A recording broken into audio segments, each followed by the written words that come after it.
You are old enough now. It's time I tell you about the monster.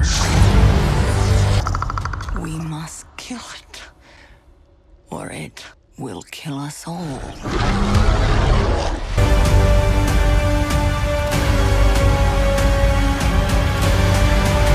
Karibu tena ndani ulimwengu wa vibandaumiza. Na kabla tujaendelea sana review za movie za Final Destination, ni bora sasa tuingie moja kwa moja katika breakdown ya movie moja ya kibabe inayoitwa Predator Killers of Killer. Na naanza kusema sasa hii movie ni bonge moja la movie kama ni mpenzi sasa wa Predator mythology. Na hii movie sasa ni movie moja ambayo ilikuwa ni fupi, yani takriban lisali moja na nusu, lakini uhalisia huko ndani sasa kulikuwa kuna information nyingi sana katika ulimwengu wa movie za Predator mythology. Naanza kusema sasa hii movie nitaivunja katika pati 4 kwa sababu ndani ya movie yetu sasa kuna story kama 4 hivi ambazo story zina deserve video tofauti.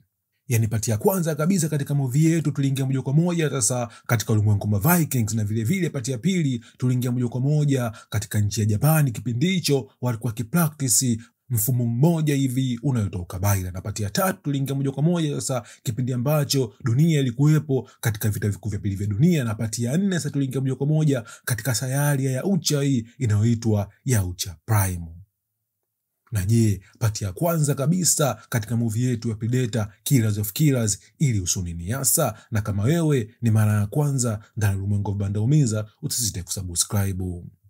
Na sini ya kwanza kabisa ndo tunakutana sasa na maandishi kutoka katika vitabu vya wahenga hivi kutoka katika jamii ya viumbe vinavyoitwa Yautja. Na haya maneno yalikuwa yanasema kwamba enendeni, umeona, ndani ya galaxy katika sehemu mbalimbali huko, mkutane na watu au viumbe ambao walikuwa very strong, mpambane nao, na baada hapo mchukue trophy, na kutokana na hapo sasa mtaitwa Killers of Killers, yani wauaji wa wauaji. Na hii ndio ilikuwa falsafa nzima katika ulimwengu wa movie za Predator. Yani in short ni kwamba sasa wa Yautja wa viumbe kutoka katika sayari moja ya Yautja Prime walikuwa ni wawindaji ambao walikuwa wanasambaa katika ulimwengu mbalimbali kwa nia ya kuwinda. Umeona mpaka hapo? Yani in short walikuwa ni kama Wamasai fulani hivi, umeona, ambao walikuwa wakiwatuma vijana wao wadogo waende kuwinda, na baada ya muda fulani ya vijana wao wadogo wanarudi sasa na trophy mbalimbali. Na mara nyingi hizo trophy yalikuwa ni mafuvu haya ya viumbe mbalimbali, wanaweza kuwa binadamu au wanyama mbalimbali. Umeona mpaka hapo? Na pati ya kwanza tupeleka moja kwa moja mnamo mwaka 841 AD, yani 841 baada ya kuzaliwa kwa Yesu Kristo, na tunaingia moja kwa moja sasa katika jamii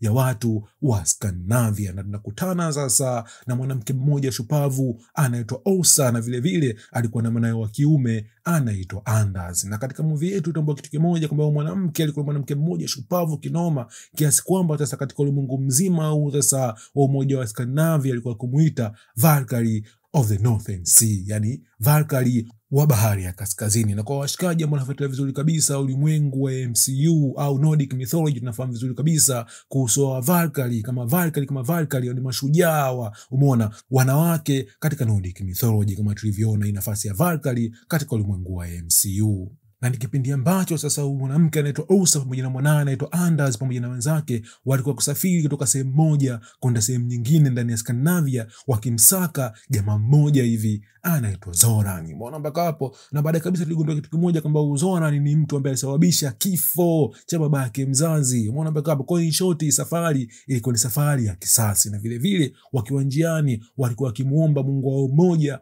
anaitwa Odin. Umeona mpaka hapo? Na kwa washikaji wanafahamu vizuri yani Nordic mythology pamoja na ulimwengu wa MCU, tunamfahamu vizuri Odin kama ni Mungu sasa wa Nordic mythology. Umeona mpaka hapo? Na hii ilikuwa ni sehemu nzuri sana kabisa yani ya Predator kutafuta mtu gani alikuwa yuko very strong ili afanye challenge naye. Umeona mpaka hapo? Na hii kitu sio kitu kipe, especially kama ni mfuatiliaji wa movie za Predator. Umeona mpaka hapo? Kwa muda wote huu ambao Åsa alikuwa kisafiri kutoka sehemu moja kwenda sehemu nyingine na kuanza kuua watu sasa, umeona Predator alikuwa kwa mbali anacheki yani nani atakuwa mshindi katika hii mpambano. Umeona mpaka hapo? Na ipati 1 katika movie yetu sasa ilikuwa kiitwa Shield aka ngao. Na kwa washikaji ambao wanajua vizuri kabisa mambo ya Nordic mythology na vile vile walicheki ile TV show ya Vikings, tunafahamu kitu kimoja kwamba ngao yani ni ishara moja au ni kitu kimoja muhimu kabisa yani kama silaha katika ulimwengu wa Vikings.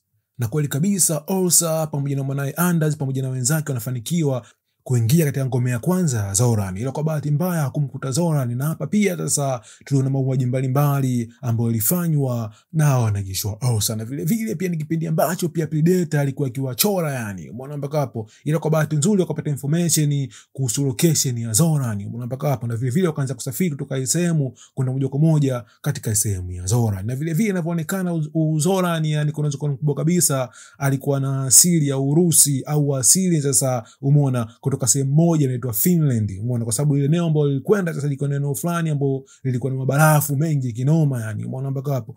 Na bila shaka ilikuwa ni eneo la kaskazini mashariki. Na kwa bahati nzuri kweli wanafanikiwa kuingia katika ngome hii ambayo alikuwepo ujamaa anaitwa Zoran, na ni kipindi ambacho Zoran alikuwa ni mzee kinoma, kwa sababu alikuwa amepita miaka mingi kinoma, yani tangu Zoran asababishe kifo cha babake Ursa. Na kwa bahati mbaya sasa Ursa alishindwa kabisa kumuua Zoran kwa sababu alikuwa na mapresha yale ya tangu akiwa mtoto mdogo. Ile kwa bahati nzuri mwanae wa kiume huyu anaitwa Anders anafanikiwa kumuua Zoran, umeona mpaka hapo. Ila kwa bahati mbaya ni kipindi ambacho sasa Predator kaona okay, sasa kashajua mshindi alikuwa ni nani, umeona mpaka hapo. Anaingilia kati na moja kwa moja sasa anaanza kupambana na wanajeshi wa Ursa, umeona mpaka hapo. Na kwa bahati mbaya anawaua wanajeshi wote wa Ursa, na baki Ursa pamoja na mwanae wa kiume huyu anaitwa Anders. Na kwa bahati mbaya katika mpambano hapa na pale sasa, umeona ile jengo ili ambalo alikuwa akiishi Zoran liliondoka chini na kumjeruhi vibaya kabisa Anders. Na vile vile mpambano sasa kati ya Ursa pamoja na Predator unaingia moja kwa moja, umeona, juu ya mabarafu, umeona mpaka hapo. Na hii scene naweza kusema ni bonge moja la scene, yani katika ulimwengu wa za Predator, kwa sababu mundani sasa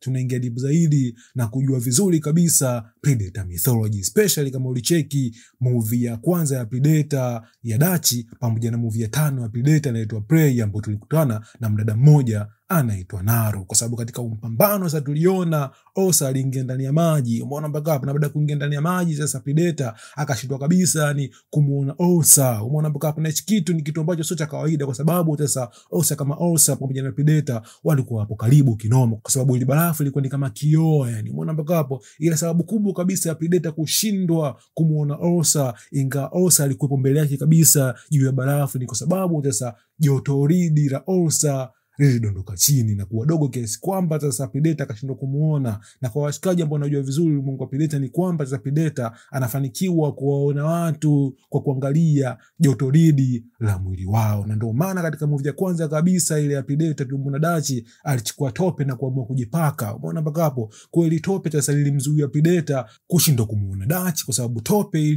ilibadilisha jotoridi la mwili wa Dutch na kufanya jotoridi liwe la chini zaidi. Na kwa upande mwingine pia katika movie ya Prey tulimuona Naru huyu, umeona mpaka hapo, alikunywa dawa fulani hivi ambayo hii dawa sasa ilikuwa inashusha jotoridi la mwili wake kiasi kwamba Predator akashindwa kabisa kumuona Naru. Kwa hiyo scene ilikuwa ni bonge moja la scene. Kwa hiyo in short ile barafu lile ilibadilisha jotoridi la shujaa wetu huyu anaitwa Ursa.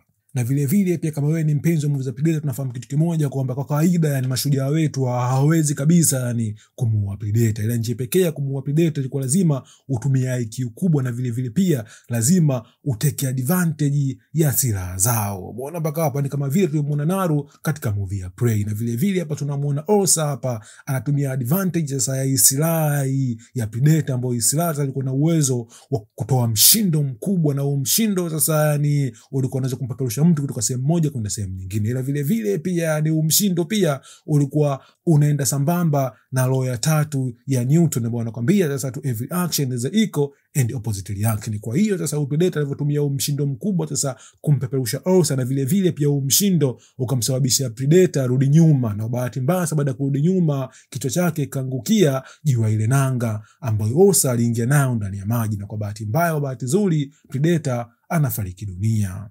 Ila kwa bahati mbaya sasa Anders mtoto wa Ursa naye pia anafariki dunia, umeona mpaka hapo. Na hapa pia tuone kitu kimoja ambacho hatukiona katika ulimwengu wa movie za Predator, ni kwamba sasa yani kumbe umeona kila shujaa anayeshinda ama Predator walikuwa wanawachukua sasa na kuwapeleka moja kwa moja katika sayari yao, na vile vile pia walikuwa wakichukua na kuingiza moja kwa moja katika pod special hii, ambayo hii pod sasa ilikuwa inasababisha au inawezesha binadamu au viumbe wote wale kuishi kwa muda mrefu ndani ya hizi podi. Na kwa washikaji ambao wamecheki ulimwengu wa Alien, tunazifahamu vizuri kabisa hizi podi. Kwa hiyo kitu kimoja kwamba okay, baada ya Ursa kushinda sasa, umeona mapredator walichukua Ursa na kumuingiza ndani ya hii podi au kama sanduku fulani special, umeona, na mwili wake sasa ukaendelea kuishi kutoka mwaka 1941 AD mpaka miaka mingine hiyo ambayo tuijui. Na hii kitu tunaelezea vizuri katika pati ya 4 ya review yetu.